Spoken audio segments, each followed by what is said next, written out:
Hi everyone, स्वागत है आप सभी का टीचिंग गोल्स के इस लर्निंग प्लेटफॉर्म पर। उम्मीद है आप सभी लोग बहुत अच्छे होंगे। जैसा कि आप सभी को पता है, आपके लिए मैंने टीचिंग एप्टीट्यूड की सीरीज यहाँ पर चलाई हुई है, जो कि बहुत इंपॉर्टेंट है। जो भी कैंडिडेट यहाँ पर चंडीगढ़ के टीजीटी एग्जाम में बैठने वाला है, तो बहुत जरूरी है आप सभी के लिए। पिछली क्लास से हमने इंक्लूसिव एजुकेशन, समावेशी शिक्षा का पार्ट 1 कर लिया था। आज हम इसका पार्ट 2 यहाँ पर कर लेंगे और इसके साथ आपका ये टॉपिक कंप्लीट खत्म हो जाएगा। क्योंकि आपसे एग्जाम में लर्निंग डिसेबिलिटी और जो एक्ट वगैरह है, जो भी डिसेबिलिटी को लेकर के आए हुए हैं, जिसमें हम 1995 को पढ़ते हैं, और इसके अलावा जो 2016 वाला एक्ट है जिसने इसको रिप्लेस किया है।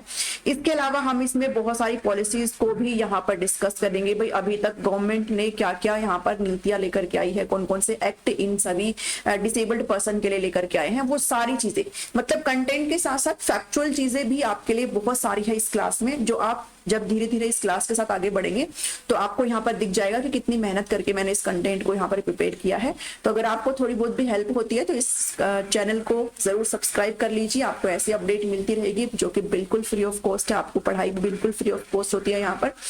ठीक है, तो चलिए लाइक शेयर सब्सक्राइब जरूर कर दीजिएगा। स्टार्ट करते हैं अपने इस टॉपिक को। लर्निंग डिसेबिलिटी, अधिगम अक्षमता है। सबसे पहले डिसेबिलिटी का मतलब क्या है? मतलब कोई भी चीज जो आप नहीं कर सकते हो, आप उसमें योग्य नहीं है। और बात यहाँ पर लर्निंग की हो रही है, यानी कि सीखने की हो रही है। ठीक है, यानी कि आप सीखने में अयोग्य है कहीं ना कहीं। ठीक है, तो लर्निंग डिसेबिलिटी मींस लैक और एब्सेंस ऑफ लर्निंग एबिलिटी। तो ये बहुत ही सिंपल सी डेफिनेशन है। आपसे कई बार पूछ लिया जाता है कि ये जो शब्द है लर्निंग डिसेबिलिटी, ये सर्वप्रथम किसके द्वारा दिया गया था? तो सैमुअल किर्क का नाम आप जरूर ध्यान में रख लीजिएगा। 1963 में सैमुअल किर्क ने एक शब्द का जो है सबसे पहले इस्तेमाल किया था। ठीक है, तो थोड़ा सा मतलब रिलेट करते हुए याद कर लेना। जैसे मैंने इसको याद करा हुआ है तो कुछ ऐसे याद किया हुआ है कि लर्निंग डिसेबिलिटी मतलब किरकिरी टाइप से है। ऐसे मैंने थोड़ा सा ना रिलेट करके इसको याद कर रखा, तो आप भी ऐसे कर सकते हो। ठीक है, बाकी आपकी मर्जी है। चलिए आगे है लर्निंग डिसेबल्ड चाइल्ड में। अब जो बच्चे आते हैं, मतलब उनमें क्या क्या दिक्कतें होती है, मतलब वो कैसे बच्चे होते हैं। तो इनके अंदर ability to think and reason slightly less. जो नॉर्मल बच्चे होते हैं ना, उनसे वो कम सोच पाते हैं, उनसे वो कम तर्क कर पाते हैं। रीजनिंग पावर इनकी कम होती है, थिंकिंग पावर इनकी कम होती है इन बच्चों की। Below average school achievement performance, इनकी जो औसत विद्यालय उपलब्धि से निम्न का प्रदर्शन होता है। मतलब जो एवरेज बच्चे पढ़ते हैं ना, उससे कम इनका थोड़ा सा होता है कि पढ़ने में भी इनको थोड़ी दिक्कत आती है। ठीक है, तो परफॉर्मेंस में डिफिकल्टीज इनको दिखाई देती है। Lack of decision making ability, निर्णात्मक कोई भी मतलब फैसला टाइप नहीं ले सकते हैं। केयरलेसनेस होती है, खुद के प्रति लापरवाही होती है, इनको थोड़ा सा केयर की जरूरत होती है। ठीक है, इसके अलावा इजीली अपने लक्ष्य से भटक जाते हैं, इजीली डिस्ट्रैक्ट हो जाते हैं। इनका गोल क्या है? Attraction to common sounds and sight, सामान्य ध्वनियों एवं दृश्यों के प्रति आकर्षण इनको होता है। पुअर कंसंट्रेशन और डिस्ट्रैक्शन, मतलब कंसंट्रेशन, फोकस नहीं कर पाते हैं, बहुत जल्दी डिस्ट्रैक्ट हो जाते हैं चीजों से, ध्यान नहीं केंद्रित कर पाते हैं। इमोशनल इंस्टेबिलिटी होती है। Ability to remain calm and inability to remain calm and stable in one position, एक ही स्थिति में शांत और स्थिर रहने की बहुत सारी है। वैसे इतनी सारी चीजें मैंने कुछ आपके लिए यहाँ पर लिख दी है। नेग्लेक्ट वंस ऑन प्रोग्रेस, खुद के प्रति लापरवाही एक तरीके से ये बरतते हैं। तो ये सारी चीजें हैं। इसके अलावा अगर आपसे बात करी जाए तो जो लर्निंग डिसेबिलिटी है, इनको क्योर नहीं किया जा सकता है। आप ये नहीं कह सकते हो कि भाई हम इनको फिक्स कर देंगे, हम इनको क्योर कर देंगे। ये आपकी एक लाइफ लॉन्ग, यानी कि ताउम्र चलने वाली एक चैलेंज आप इसको कह सकते हो, आजीवन चुनौती आप इसको कह सकते हो। लेकिन एप्रोप्रिएट सपोर्ट और इंटरवेंशन से आप इनको क्या कर सकते हो? ये जो बच्चे होते हैं ना, अगर आप इनको अच्छा सपोर्ट प्रोवाइड करेंगे, इनको अगर हेल्प करेंगे, तो ये कम्युनिटी में, अपनी पढ़ाई में ना एक तरीके से बाधाओं में पार पाने में हेल्पफुल रहते हैं। लेकिन ऐसा नहीं कह सकते हो आप कि इनको आप ठीक कर सकते हो। ठीक है, क्योरेबल नहीं है। तो ऐसी कुछ लर्निंग डिसेबिलिटी यहाँ पर मैं आपके साथ डिस्कस करूंगी जो आपसे एग्जाम में पूछी जाती है। ठीक है, तो लर्निंग यानी कि सीखने से संबंधित अक्षमताएं हैं। तो उसमें सबसे पहले जो अक्षमता है वो आपकी ADHD है, जो कि attention deficit hyper activity disorder है। नाम से ही आप समझ सकते हो, अटेंशन डेफिसिट यानी कि डेफिशिएंसी है किसमें? अटेंशन में, ध्यान नहीं दे पाते हैं। और हाइपर एक्टिविटी मतलब बहुत ज्यादा एक्टिव रहते हैं ये बच्चे, इतना एक्टिव रहते हैं मतलब टिक के नहीं बैठ सकते ये चीजें। तो एडीएचडी की अगर बात करें, यहाँ पर हमारे ये लर्निंग डिसऑर्डर चल रहे हैं, ठीक है। तो एडीएचडी की अगर बात करें तो इसमें क्या आता है, डिफिकल्टी स्टेइंग फोकस्ड, बिल्कुल भी फोकस नहीं रह पाते हैं, प्लेइंग अटेंशन, मतलब अटेंशन नहीं दे पाते हैं, इनका बिहेवियर जो है वो बहुत ज्यादा मतलब कंट्रोल में नहीं रहता है, ठीक है। इनको आप कह नहीं सकते कुछ भी आप टिक के बैठ जाओ करके, नहीं, ऐसे नहीं आप इनको बोल सकते हो। तो एडीएचडी आप इसको ही समझ सकते हो कि बिल्कुल भी फोकस ना रहना, बहुत ज्यादा हाइपर एक्टिव रहना, ठीक है। तो वो एडीएचडी है यहाँ पर। उसके बाद डिसकैलकुलिया, अब ये सारा ना आप उसमें भी सीटेट वगैरह में भी आपने पढ़ा होगा, तो ये भी मैंने यहाँ पर इंक्लूड करा है बिकॉज पूछ लिया जाता है, ये इसका हिस्सा है, तो इसको हम नेग्लेक्ट नहीं कर सकते हैं, ठीक है। डिसकैलकुलिया, डिसग्राफिया, डिस्मोर्फिया, ये सारे क्या है, इसके चीजें हैं। तो डिसकैलकुलिया आप समझ सकते हो, कैलकुलिया मतलब कैलकुलेशन से रिलेटेड, और कैलकुलेशन की जब भी बात आती है तो यहाँ पर जिस बच्चे को डिसकैलकुलिया डिसऑर्डर होता है वो बच्चा मैथमेटिक्स में थोड़ा सा दिक्कत होती है, उसको नंबर प्ले करने में दिक्कत होती है। ये क्या अफेक्ट करता है, पर्सन की ability to understand numbers and learn math fact, ठीक है। यानी कि नंबरों के साथ बच्चा प्ले नहीं कर सकता है, तो जब भी मैथमेटिक्स समस्या कोई आ जाए तो आप क्या मार्क करेंगे, तो आप डिसकैलकुलिया को मार्क करेंगे, ठीक है। फिर आती है डिसग्राफिया। डिसग्राफिया हमेशा ध्यान में रखना, ग्राफ से आप लगा सकते हो कि मतलब लिखना, तो ये जो आपका डिसऑर्डर है वो आपका लिखने संबंधी विकार है। ये जो विकार है वो कौन सा है, वो लिखने संबंधी, राइटिंग संबंधी डिसऑर्डर है ये आपका, ठीक है। तो ये क्या अफेक्ट करता है, पर्सन का head writing ability and fine motor skill, this is a writing related disorder, ठीक है। तो मैंने आपको बता दिया डिसग्राफिया आपका किससे संबंधित है, लिखने संबंधित विकार है आपका, तो ऐसे आपसे पूछ लिया जाता है, ठीक है। तो मतलब ऐसे पूछ लेंगे कि एक बच्चा है क्लास में, उसको लिखने में दिक्कत हो रही है, या फिर पूछ लेंगे कि उसको पढ़ने में दिक्कत हो रही है, तो उसको वो किस विकार से ग्रसित है, ऐसे पूछ लेंगे आपसे। तो इनको आपने आराम से पढ़ लेना, बाकी सारे क्वेश्चन हो जाते हैं। चलिए, डिसलेक्सिया में आप ध्यान में रखेंगे, ये जो आपका डिसऑर्डर है वो किसके संबंधित है, वो आपका रीडिंग संबंधी डिसऑर्डर, यानी कि पढ़ने संबंधी डिसऑर्डर है। यहां पर बच्चा क्या करता है, ये बी है तो इसको डी पढ़ लेगा, ठीक है, ठीक है। तो ऐसे मतलब पढ़ने संबंधी डिसऑर्डर है, बी को डी पढ़ लेगा, पी को क्यू पढ़ लेगा, ऐसे पढ़ने से मतलब दिक्कत होती है ऐसे इस बच्चे को। तो डिसलेक्सिया में आप क्या ध्यान में रखेंगे, रीडिंग, इससे बच्चे की जो रीडिंग है वो अफेक्ट होती है। बट कई बार ना आपसे एग्जाम में ना पूछ लेते हैं कि राइटिंग संबंधी, तो आपको डिसग्राफिया ऑप्शन में नहीं रहता, तो ऐसे में आप क्या मार्क करेंगे, अगर आपको ऑप्शन में राइटिंग पूछा है अगर आपसे क्वेश्चन में, और अगर ऑप्शन में डिसग्राफिया नहीं है तो आप डिसलेक्सिया को मार्क कर सकते हो, यानी कि आप इसको रीडिंग और राइटिंग दोनों का लगा सकते हो, लेकिन प्रेफरेंस आप राइटिंग की डिसग्राफिया को ही देंगे। डिसग्राफिया नहीं है तो आप डिसलेक्सिया को राइटिंग संबंधी यहां पर मार्क कर सकते हो, ठीक है। तो कंप्लीट क्योर जो है डिसलेक्सिया का वो इम्पॉसिबल है, लेकिन इसको लोवेस्ट लेवल तक लाया जा सकता है अगर अच्छे से पढ़ाया जाए बच्चे को, अच्छे से बच्चे को समझाया जाए, तो उसको ये समस्या में थोड़ा सा इजी उसको हो सकता है, बल्कि कंप्लीट क्योर इसका नहीं हो सकता, ठीक है। तो it is not a problem of intelligence, ऐसा नहीं है कि इंटेलिजेंस यानी कि बुद्धि संबंधी कोई बीमारी या फिर उसकी दृष्टि कमजोर है इसलिए वो बी को डी पढ़ रहा है, ऐसा नहीं है।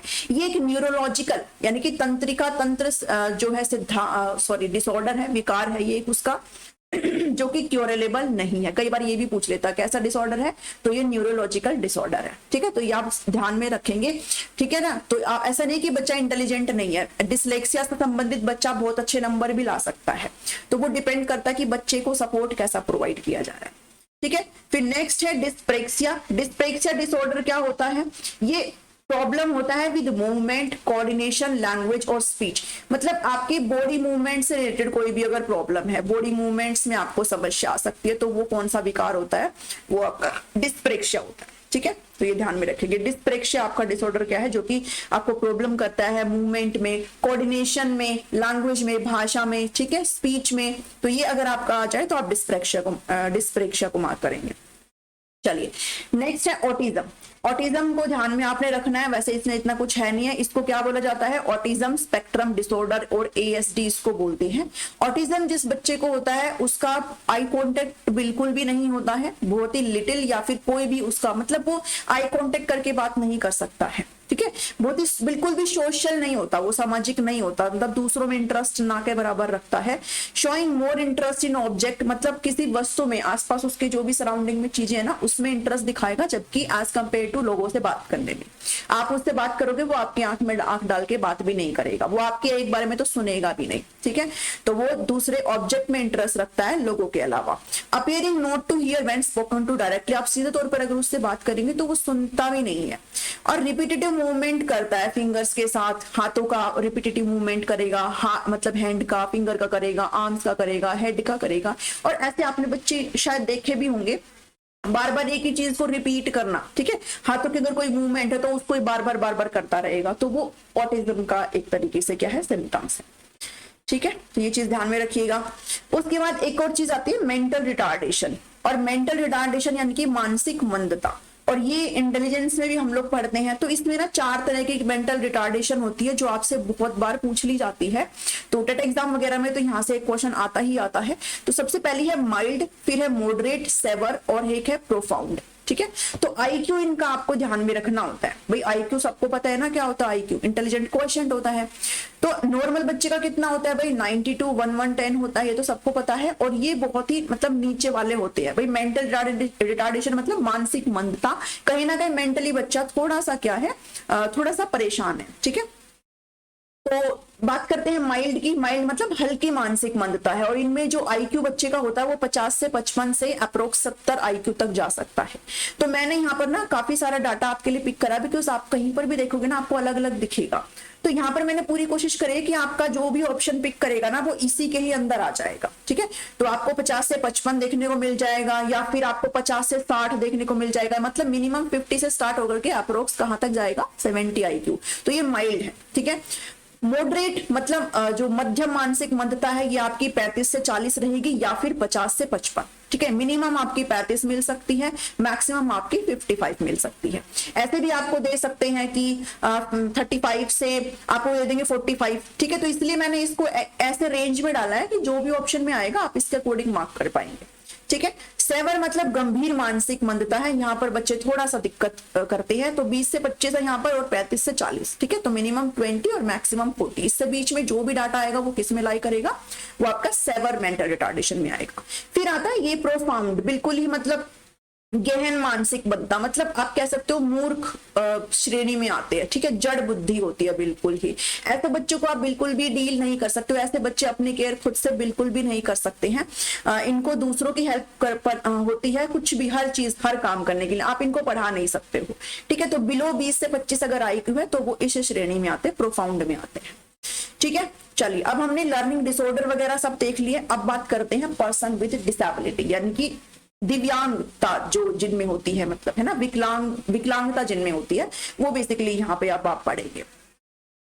तो इसमें क्या करना है, person with disability means a person with a long term, ठीक है। क्या है इसमें, लॉन्ग टर्म फिजिकल, शारीरिक रूप से, मानसिक रूप से, बौद्धिक रूप से इंटेलेक्चुअल प्रॉब्लम बच्चे को है, सेंसरी इंपेयरमेंट है, who is unable to interact with barriers, जो अपने रास्ते में आने वाले जो भी बैरियर्स है उन बाधाओं से खुद से पार नहीं पा सकता है, ठीक है। अपना फुल एक्टिव पार्टिसिपेशन सोसाइटी में नहीं दे सकता है, तो वो इसके अंतर्गत आता है। जैसे अगर कोई बच्चा व्हील चेयर पर है, कोई अगर दिमागी तौर पर किसी बच्चे को समस्या है, ठीक है, तो वो सब इसमें आता है। पर्सन विद डिसेबिलिटी, जो कोई अगर कानों से नहीं सुन पाता है, जिसको आंख से ना के बराबर दिखता है, तो वो सब इसके अंदर आते हैं, ठीक है। यानी कि लॉन्ग टर्म है ये चीजें, ठीक है। ऐसे बच्चों को मतलब, या फिर ऐसे लोगों को एक सर्टिफिकेट प्रोवाइडेड होता है डिसेबिलिटी का।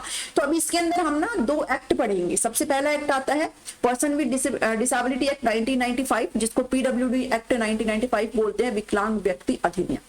तो इसको सबसे पहले देखेंगे, उसके बाद सेकेंड एक्ट है जो इसको रिप्लेस करता है, उसको देखेंगे। तो ये एक्ट आपका 1995 में आया था, विकलांग व्यक्ति अधिनियम।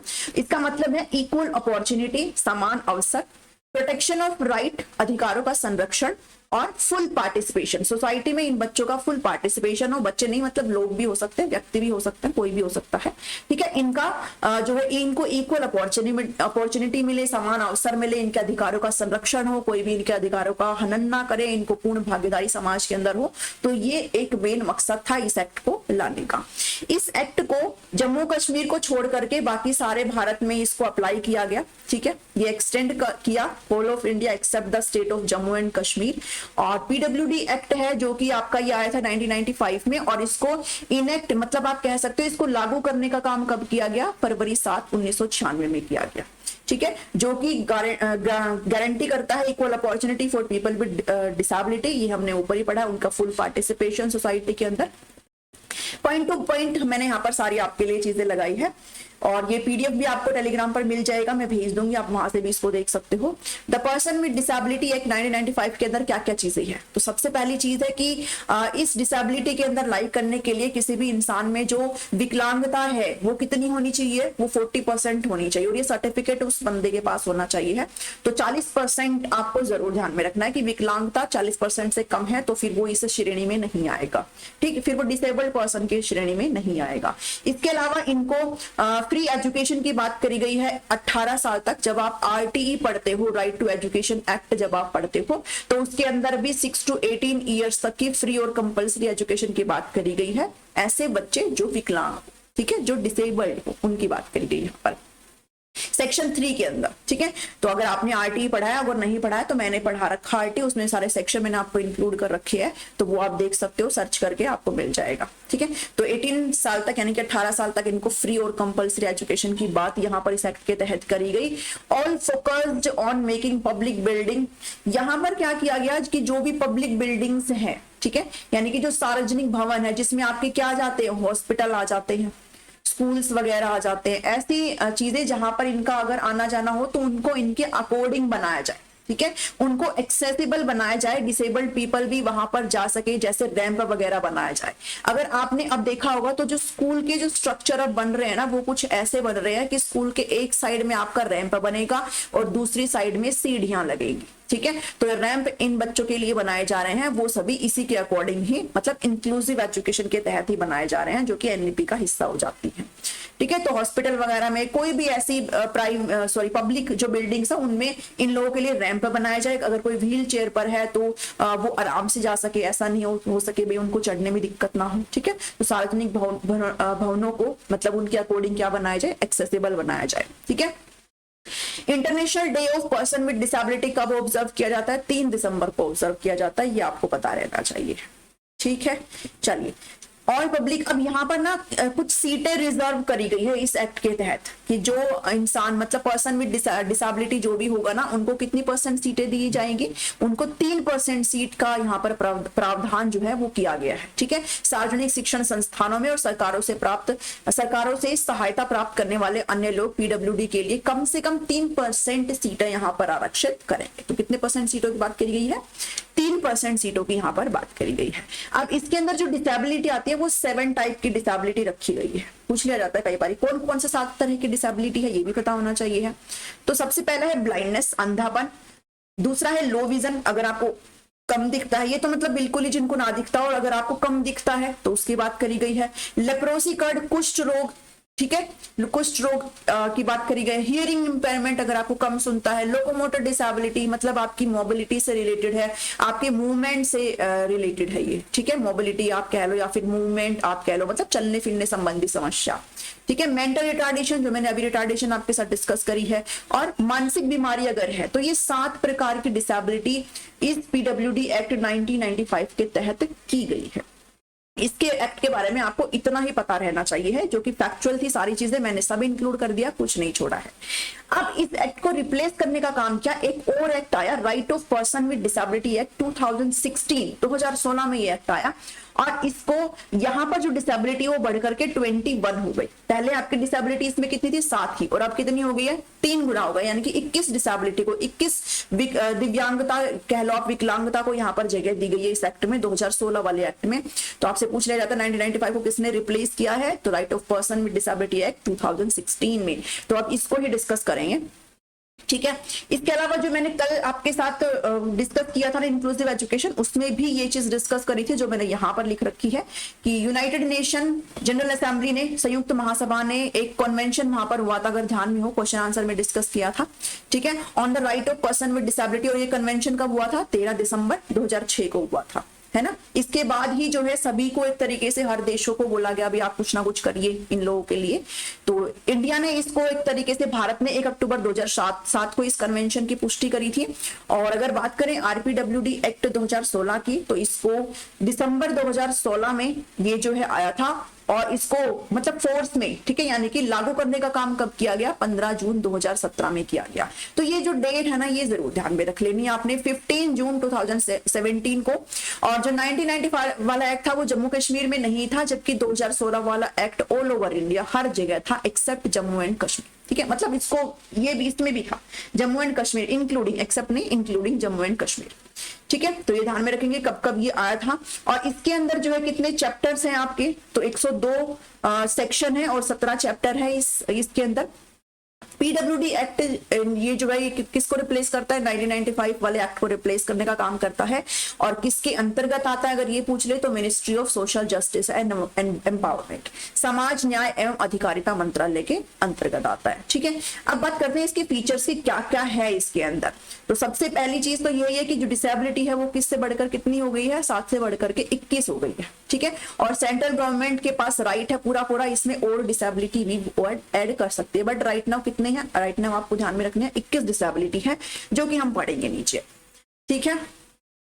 तो पर्सन विद बेंचमार्क डिसेबिलिटी, अब वहां पर भी 40% होना चाहिए था भाई। जो डिसेबिलिटी है वो कितनी होनी चाहिए? 40%। इसमें भी यही कहा गया कि डिसेबिलिटी कितनी होनी चाहिए? 40% ही आपकी होनी चाहिए, तभी आप इस कैटेगरी के अंतर्गत आते हो, तभी आप इस एक्ट के अंदर जो भी आपको लाभ मिलने हैं वो तभी मिलेंगे जब आपकी डिसेबिलिटी कितनी हो? 40% हो।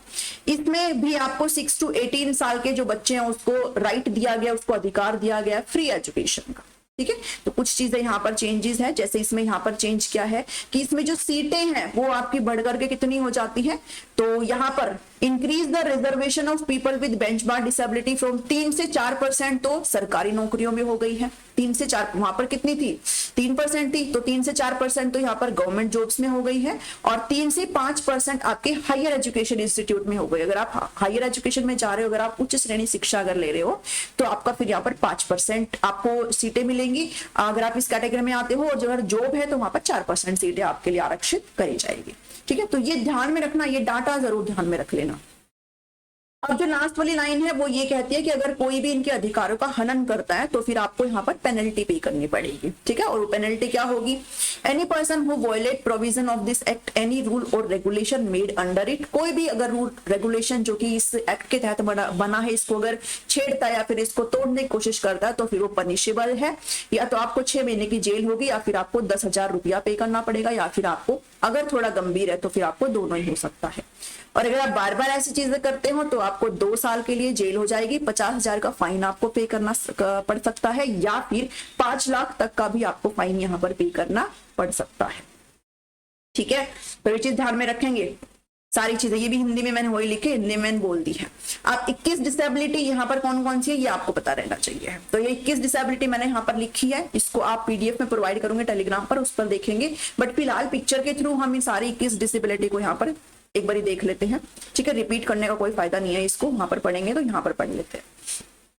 चलिए, पिक्चर्स के साथ इसलिए लगाए ताकि आपको समझने में दिक्कत ना हो, ठीक है। चलिए, फर्स्ट है लोकोमोटर डिसेबिलिटी, ठीक है। चलन दिव्यांगता, चलने संबंधी, हाथ या पैर अथवा दोनों की दिव्यांगता, ठीक है। आपका हाथ काम नहीं करता या फिर आपका पैर नहीं करता या फिर दोनों ही, लकवा अगर लग गया है, हाथ पैर अगर कट गया है तो फिर वो लोकोमोटर डिसेबिलिटी में आता है, ठीक है। बोनापन है, ड्वार्फिज्म है, व्यक्ति का कद जो है वो वयस्क होने पर भी 4 फुट 10 इंच या फिर 147 सेंटीमीटर या फिर इससे कम अगर है तो आप इसके अंतर्गत आते हो।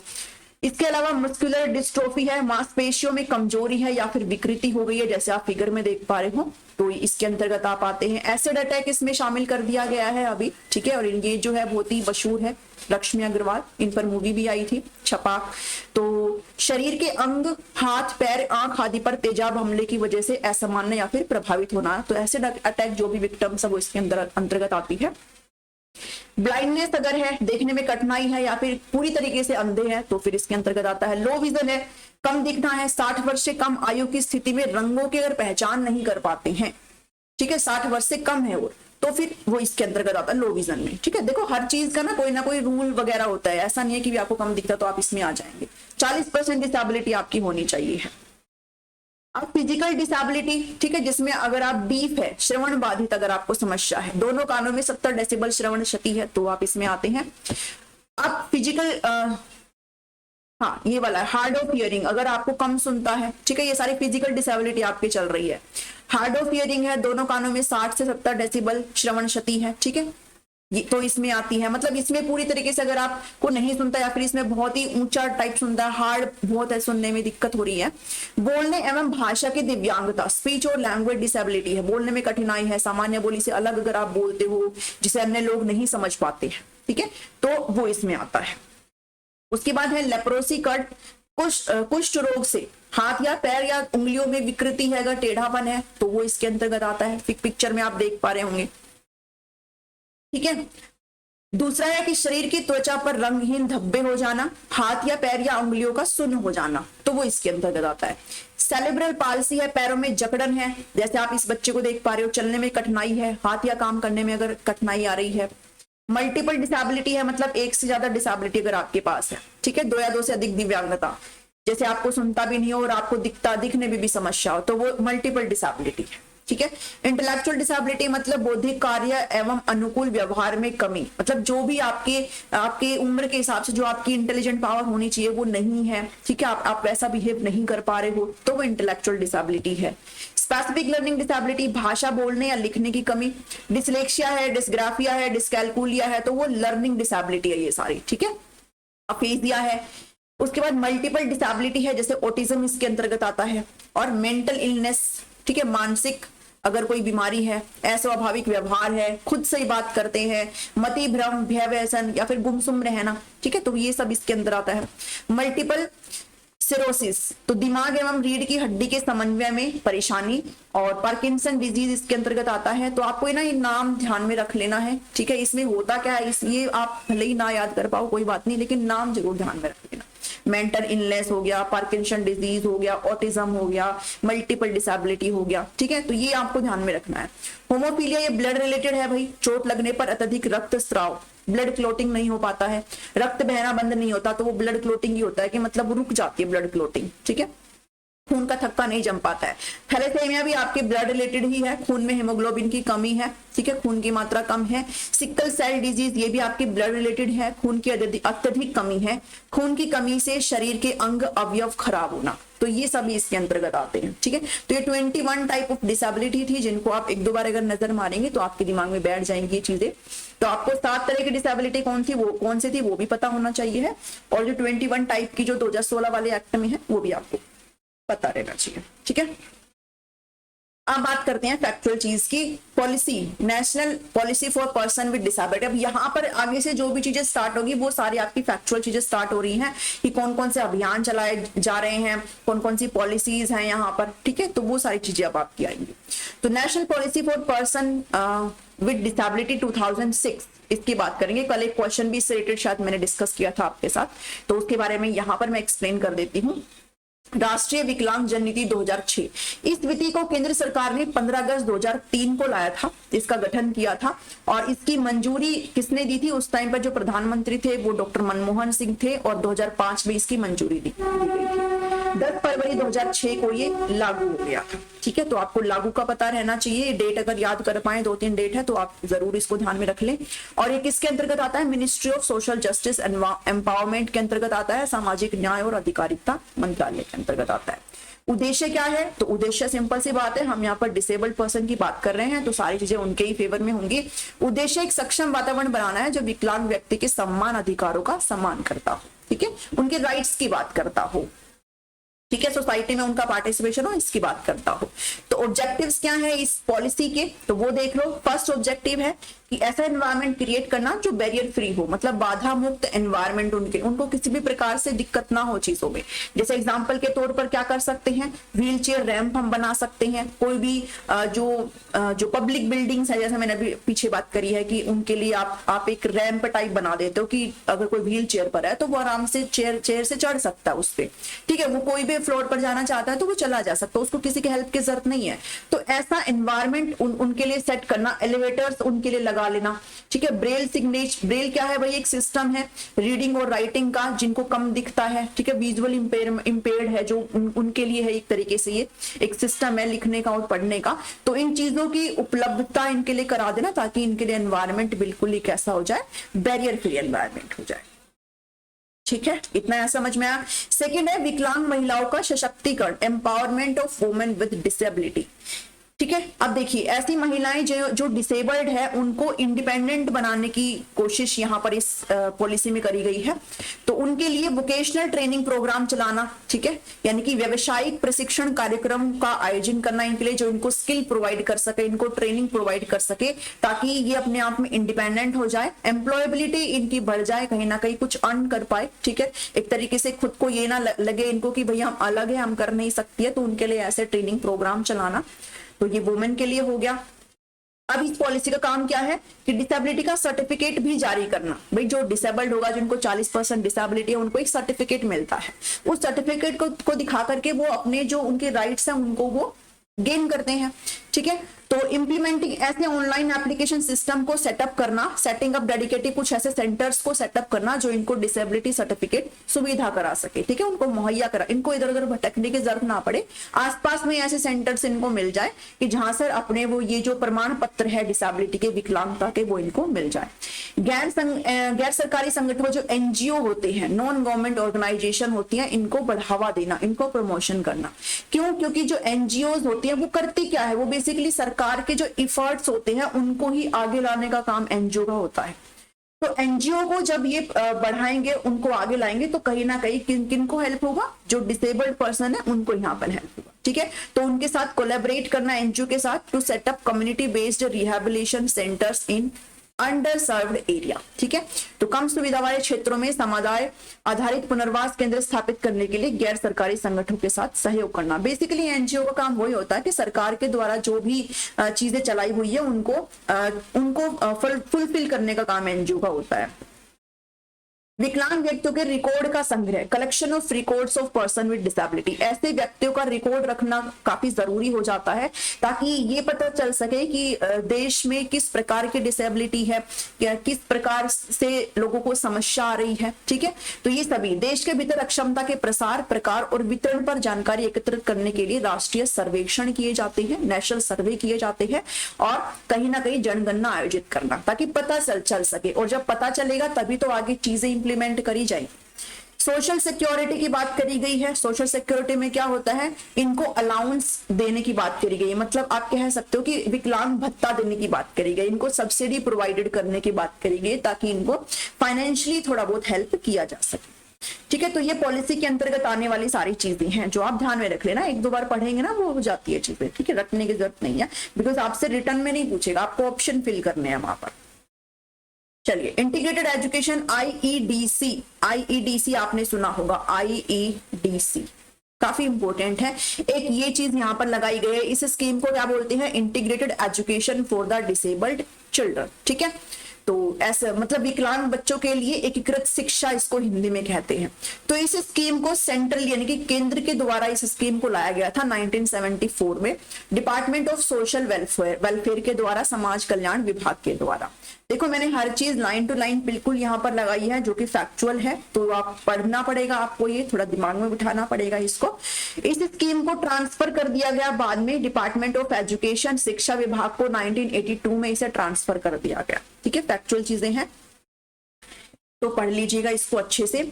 अंडर दिस स्कीम क्या होता है कि जो हैंडीकैप चिल्ड्रन है are sought to be integrated in the normal school system, जो सामान्य स्कूल प्रणाली है इसके तहत ही इन बच्चों को, जो हैंडीकैप बच्चे होते हैं, जो विकलांग बच्चे होते हैं, इनको एकीकृत किया गया। किनमें? जो सामान्य स्कूल होते हैं, कि मतलब ये भी नॉर्मल स्कूल्स में ही अब पढ़ेंगे, इनकी एजुकेशन भी यहीं पर ही की जाएगी। ठीक है, तो ये इस स्कीम के तहत किया गया। Integrated education for disabled children IEDC was established with an objective. क्या उद्देश्य है इसका? टू प्रोवाइड एजुकेशनल अपॉर्चुनिटीज, जो शैक्षणिक जो भी अपॉर्चुनिटी है, अवसर है इन बच्चों का, वो सभी चिल्ड्रन विद डिसेबिलिटी, मतलब विकलांग बच्चों की जो भी शैक्षणिक अवसर है वो कहां पर हो सके? जनरल स्कूल सिस्टम में। वही चीज जो मैंने अभी ऊपर बताई। ठीक है, बट ये आपको ना ऐसे पूछ लेते हैं, और ये क्वेश्चन भी आया हुआ है, इसलिए मैंने इस लाइन को यहाँ पर लगाया है कि नॉर्मल जनरल स्कूल सिस्टम में इन बच्चों को लाया जाए, इनको एकीकृत किया जाए वहां पर, और ये बच्चे भी उन्हीं बच्चों के साथ मिलकर के अच्छे से अपनी शिक्षा को ग्रहण कर सके। ठीक है, तो IEDC स्कीम को 1992 में रिवाइज भी किया गया था। ठीक है, तो ये जरूर ध्यान में रखिएगा। 74 में आई थी, बट इसको रिवाइज करने का काम, संशोधित करने का काम 1992 में किया गया।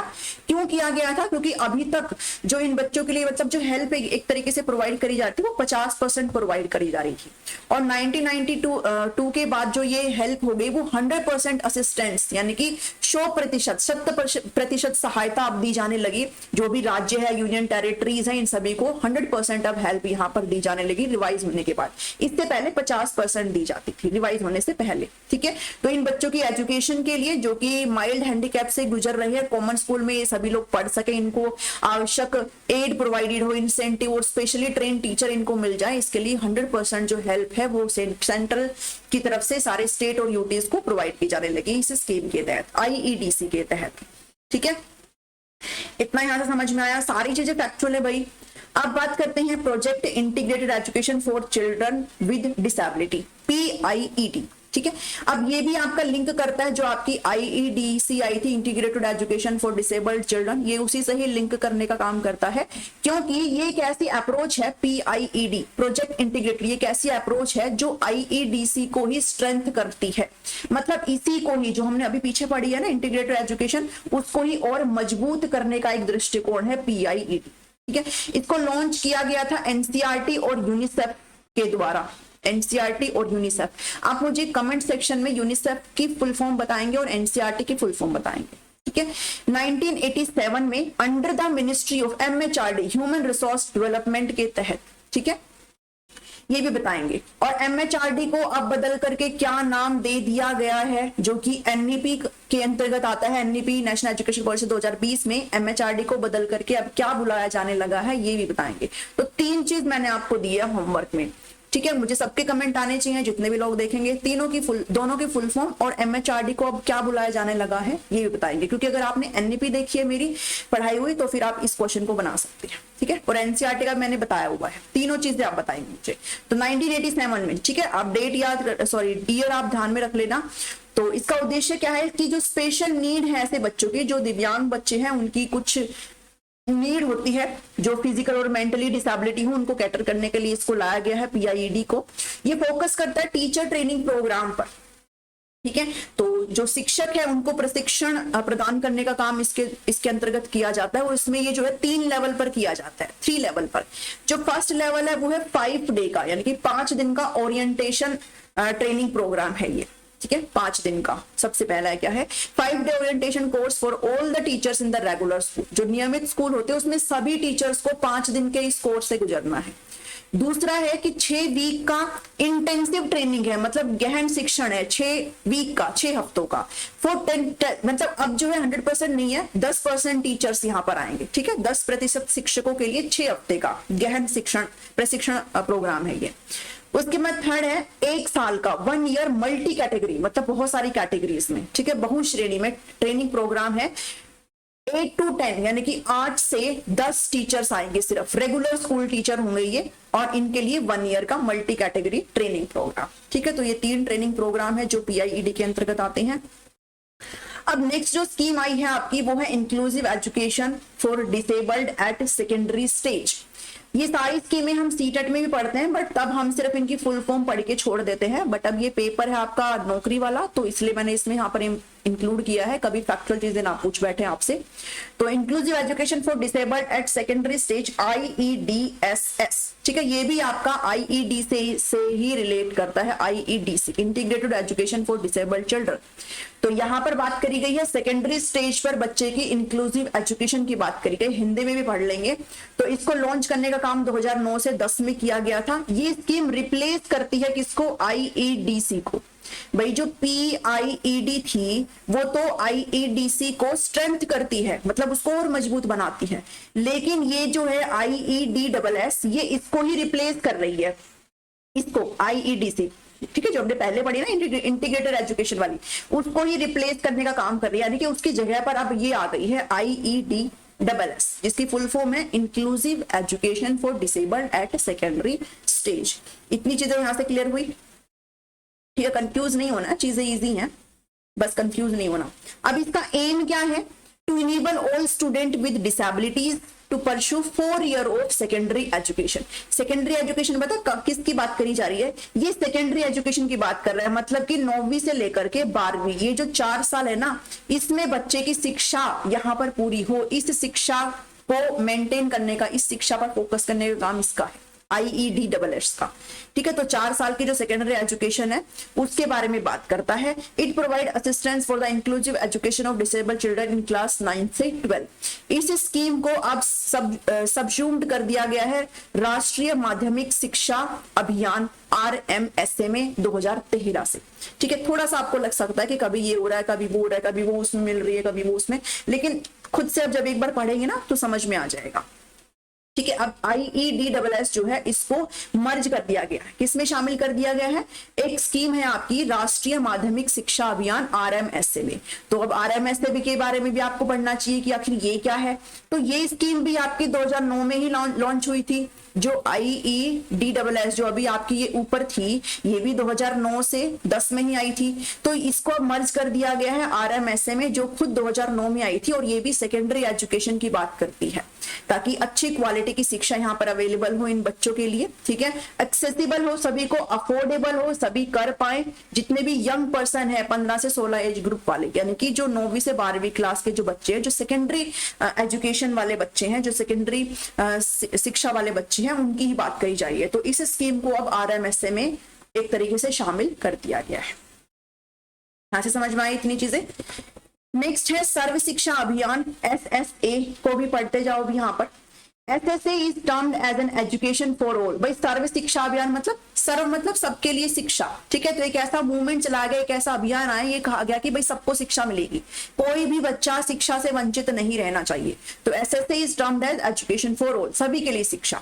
इसके पियोनियर कौन है, तो ये जो आपका है वो 2001 में आया था, ठीक है। और ये जब आया था तो उस समय जो हमारे प्रधानमंत्री थे, जो अभी नहीं है, अटल बिहारी वाजपेयी थे, तो उनके कार्यकाल के दौरान ये चीजें आई थी।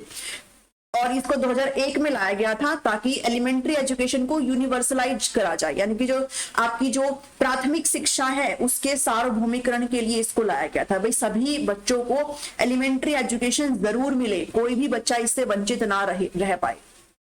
और इसको और भी स्ट्रॉन्ग करने का काम तब हुआ जब हमारे संविधान में 86वां संशोधन हुआ, 86 अमेंडमेंट जब इंडियन कॉन्स्टिट्यूशन में हुआ, संविधान के अंदर जब ये संशोधन हुआ, तो इसने और भी ज्यादा इसको बूस्ट अप किया, ठीक है, सर्व शिक्षा अभियान को, क्योंकि उसमें फ्री और कंपल्सरी एजुकेशन की बात करी गई 6 से 14 साल के बच्चों की, और 6 से 18 साल के बच्चों की किनकी बात करी गई, जो डिसेबल्ड बच्चे हैं उनकी बात करी गई। तो इसने और भी इस सर्व शिक्षा अभियान को बूस्ट अप करने का काम किया, ठीक है। अब हम यहाँ पर बात कर रहे हैं बार बार में कि जो डिसेबल्ड बच्चे उनके लिए स्कीम लाई गई, सारी चीजें करी गई।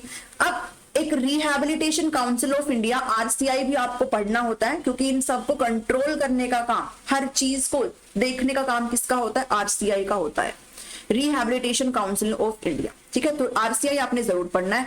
तो RCI एक स्टैट्यूटरी बॉडी है, मतलब इसके कुछ रूल्स नियम है भाई, ठीक है। एक वैधानिक निकाय है जिसको एस्टेब्लिश किया गया था बाय एक्ट ऑफ पार्लियामेंट 1992 में, और इसको जो कहा जाता है वो ये कहा जाता है कि rehabilitation council of India act 1992, ठीक है, भारतीय पुनर्वास परिषद। तो ये आप जरूर ध्यान में रखेंगे। इसे इसके रूप में जाना जाता है। इसका जो ऑब्जेक्टिव है वो क्या ऑब्जेक्टिव है, ये रेगुलेट करता है और स्टैंडर्डाइज करता है। मतलब कि क्या मतलब, एक तरीके से आप कह लो कि मेंटेन करने का काम करता है, मानक प्रोवाइड करने का काम करता है। ठीक है, जो सारी फैसिलिटी हम किसको प्रोवाइड करते हैं, जो डिसेबल्ड पीपल होते हैं, जो भी विकलांग लोग होते हैं, उनको जो भी सपोर्ट, जो भी फैसिलिटी प्रोवाइड करने का काम होता है, उसको देखने का काम, उसको मेंटेन करने का काम, उसको रेगुलेट करने का काम किसका है, आरसीआई का काम है। ठीक है, तो अभी समझ में आया कि आरसीआई एक रेगुलेटरी बॉडी है। ठीक है, तो ध्यान में रखना है कि रेगुलेट करती है, स्टैंडर्डाइज करती है किसको, अब ट्रेनिंग ऑफ प्रोफेशनल, जो ऐसे प्रोफेशनल, ऐसे पेशेवर जो इस फील्ड में काम कर रहे हैं, जो इस रिहैबिलिटेशन के फील्ड में काम कर रहे हैं, उनको भी रेगुलेट करने का काम करती है, उनको भी स्टैंडर्डाइज करने का काम करती है। ठीक है, तो ये चीज ध्यान में रखेंगे। मेन एम क्या है कि बेसिकली ऐसे लोग जो इस फील्ड में काम कर रहे हैं उनको भी देख रेख का काम करती है, और ऐसी पॉलिसीज जो इनके लिए लाई गई है, जो इनको सपोर्ट प्रोवाइड करने का काम किया जा रहा है, उसको भी देख रेख, रेगुलेट करने का, स्टैंडर्डाइज करने का काम आरसीआई का होता है। ऑब्जेक्टिव समझे यहाँ से। अब कुछ स्पेसिफिक रोल्स एंड रिस्पॉन्सिबिलिटीज है आरसीआई की, जो यहाँ पर आपके लिए मैंने लिखी है, तो इनको भी देख लीजिएगा एक बार। फर्स्ट है एक्रीडिटिंग इंस्टीट्यूशंस, अब इंग्लिश में ना है तो हिंदी में देख लो, मान्यता प्राप्त संस्थान। ठीक है, ये बेसिकली ऐसे इंस्टीट्यूट को मान्यता प्रोवाइड करती है जो स्पेशल एजुकेशन और मतलब इसमें दैट ऑफर कोर्सेज। ठीक है, जो एक तरीके से कोर्स प्रोवाइड करते हैं रिहैबिलिटेशन में और स्पेशल एजुकेशन में। ठीक है, मतलब एक ऐसे इंस्टीट्यूट जो इन सारी चीजों के ऊपर एक तरीके से मतलब कोर्सेज प्रोवाइड करते हैं, उनको मान्यता प्रोवाइड करने का काम करती है। और जब मान्यता प्रोवाइड होगा मतलब वो वैलिड माना जाएगा, मान्यता नहीं है मतलब वो वैलिड नहीं है। ठीक है, आपके स्कूल और कॉलेज वो सभी मान्यता प्रोवाइडेड होते हैं। ठीक है, वो सभी मान्यता लेकर के बैठे हुए हैं।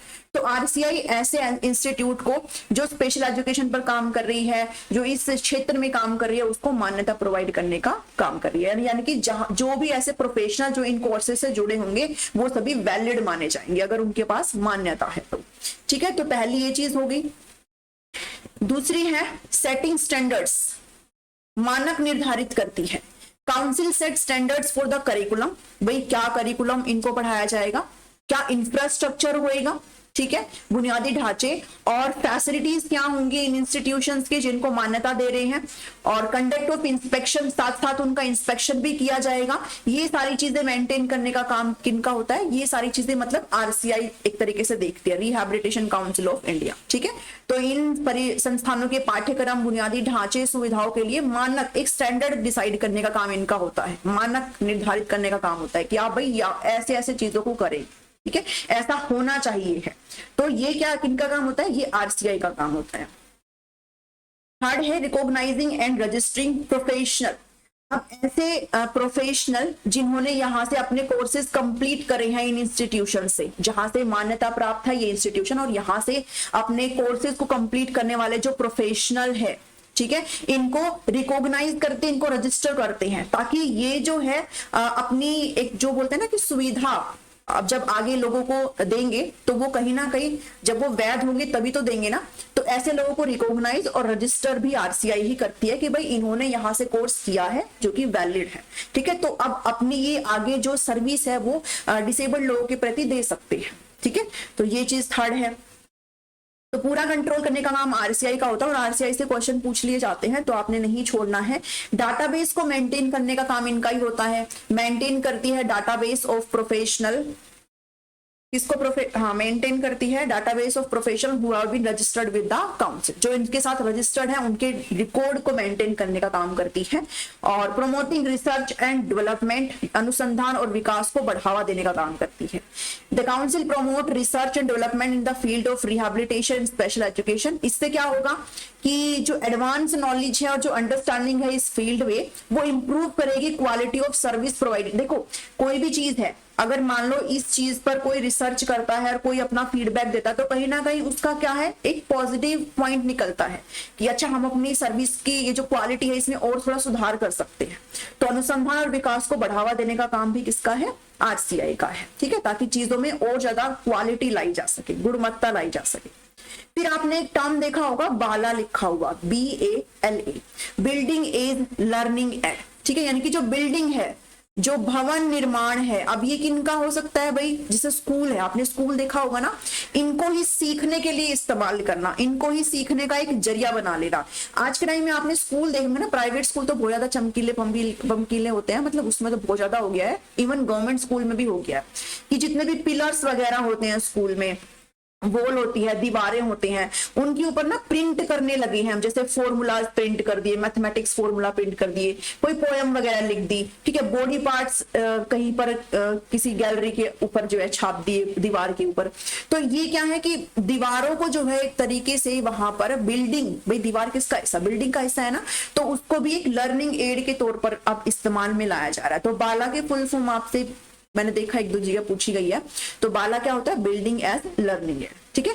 तो ये अलाउ करता है चिल्ड्रन को to learn all the time in the school environment, कि बच्चे अगर क्लासरूम से बाहर निकलते हुए गैलरी में से जा रहे हैं, बाहर खेल रहे हैं, तो उनकी नजर उन पे जाएगी तो कुछ ना कुछ तो सीखेंगे ना, ठीक है। उनका जो स्ट्रेंथन है, मतलब जो पावर है, जो सीखने की जो शक्ति है, वो और भी मजबूत होगी जैसे वो देखेंगे, ठीक है। जब आप किसी भी एग्जाम की तैयारी करते हो तो आप अपने सामने एक पर्चा नहीं चिपका लेते हो कि ये फॉर्मूला मुझे याद नहीं होते तो मैं इसको लिख के चिपका लेता हूँ, बार बार नजर पड़ेगी तो वो याद हो जाएगा। सेम चीज है ये भी, ठीक है। और यहाँ पे लर्निंग कैसे हो जाती है, फन भी हो जाती है और चाइल्ड सेंटर्ड भी हो जाती है, ठीक है। तो ये था आपका आज का सेशन, जिसमें मैंने कंप्लीट आपका डिसेबिलिटी वाली चीजें जो है वो डिस्कस कर ली है। यहाँ से आपका जो समावेशी शिक्षा है वो आपका फिनिश हो जाता है।